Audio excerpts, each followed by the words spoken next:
राधे राधे मित्रों, स्वागत है आपका हमारे चैनल आधार एक कदम आत्मीयता की ओर। समय के पन्नों पर लिखा एक युग एक जीवंत उदाहरण, ये महाभारत है। यहाँ कृष्ण की भूमिका अहम है। कृष्ण मात्र नंदगांव में नहीं, वो तो हर जगह होते हैं। आज मथुरा में हैं।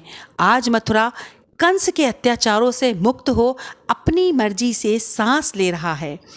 और अब मुक्त होना है उन्हें जिन्हें स्वयं बंदी बनाया था पहले नारायण ने अपनी इच्छा से, और आज मुक्त होंगे वो भी नारायण की इच्छा से। जिस नारायण के आगे प्रत्येक शीश झुकता है, जिनका ऋणी है हर कण, वो नारायण, वो किसी के ऋणी हैं माता देवकी, पिता वासुदेव के, साथ ही अपने नाना महाराज उग्रसेन जी के लिए एक बड़े गौरव का दिन था आज।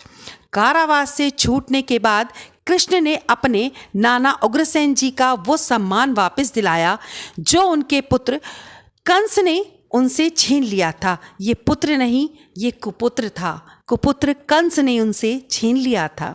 महाराज उग्रसेन आज फिर मथुरा नरेश बने कि सभी के कार्य ठीक से संपन्न हो गए, सभी समागम ठीक से हो गया। नंदराय जी अब अपने गांव वापस नंदगांव जा रहे हैं।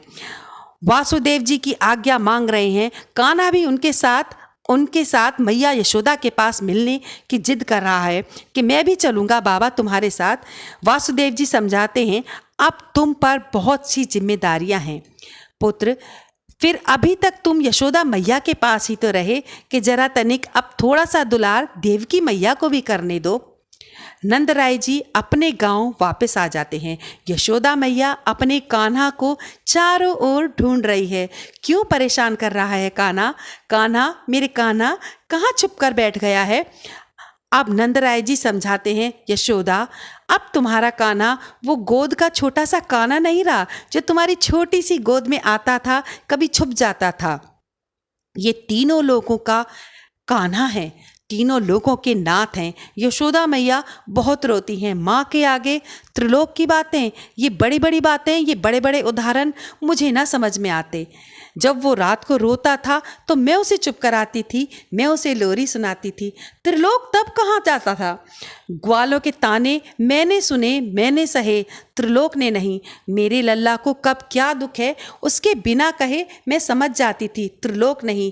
देवकी से बिनती है, उसका हक पहला है कान्हा पर मैं भी तो मैया हूँ। या यशोदा कभी फूलों में, कभी गायों के आसपास, कभी गौधुली में, कभी सामने लटके माखन के छीके में अपने कान्हा को ढूंढ रही है कि समय कभी एक जगह नहीं रुकता।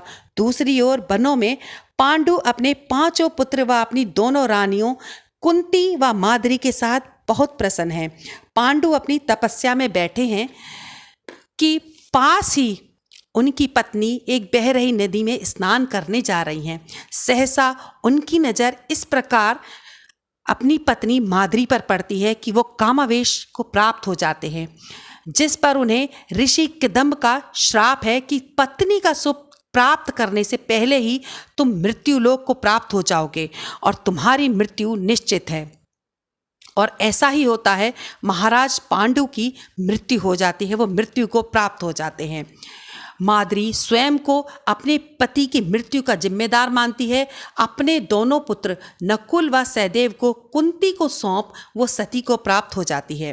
राज परिवार के लिए यह एक बड़ा ही शोक का, बड़े दुख की खबर होती है। एक शोक की लहर आज पूरे हस्तिनापुर में है। सुनते ही वासुदेव अपनी बहन कुंती के पास पहुंचते हैं व उन्हें अपने साथ मथुरा चलने के लिए निवेदन करते हैं कि वरिष्ठ जन समझाते हैं कि कुंती व पांडु के पांचों पुत्र हस्तिनापुर की धरोहर हैं। वासुदेव तो लौट जाते हैं, परंतु यहाँ आंगन में एक विशैला पौधा अंकुरित हो रहा है। दुर्योधन अपने बालपन से ही धूर्त है। इसके आचरण को हवा पानी दे रहे हैं उसके मामा शकुनी, जो अपनी आड़ी टेढ़ी चाल से आड़े टेढ़े विचार दुर्योधन व उसके पिता धृतराष्ट्र के दिमाग में डालते रहते हैं। यहाँ आज बेटे का कर्तव्य निभाने ऋषि व्यास माता सत्यावती के पास आते हैं और उनसे आग्रह करते हैं अपने साथ वनों में चलने के लिए कि हे माता, आप मेरे साथ चलें, आप एकांतवास में चलें।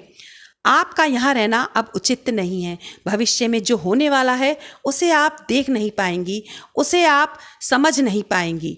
आपके लिए उचित यही है, आप और माता अंबिका अंबालिका आप दोनों मेरे साथ वनों में चलें, एकांत वास करें, प्रभु का ध्यान करें, तब तपस्या में अपने समय दें। माता सत्यावती अपनी सारी जिम्मेदारी भीष्म को छोड़कर वनों का रास्ता अपना लेती है। परंतु धृतराष्ट्र के मन में क्या चल रहा है? आज अपनी बंद मुट्ठी को कसे वो क्या सोच रहा है? उसने क्या पकड़ रखा है? क्या कोई विचार है? क्या कोई अनिष्ट है जिसे वो कसे बैठा है? क्या होने वाला है हस्तिनापुर में? भविष्य में जो ऋषि आए और अपने साथ साथ माता को अपने साथ वनों में ले गई। कौन सी ऐसी इच्छा, कौन सी ऐसे अनिष्ट, जानने के लिए देखें हमारा अगला भाग। तब तक हमारे चैनल को लाइक करें, सब्सक्राइब करें, शेयर करना ना भूलें। आधार, एक कदम आत्मीयता की ओर।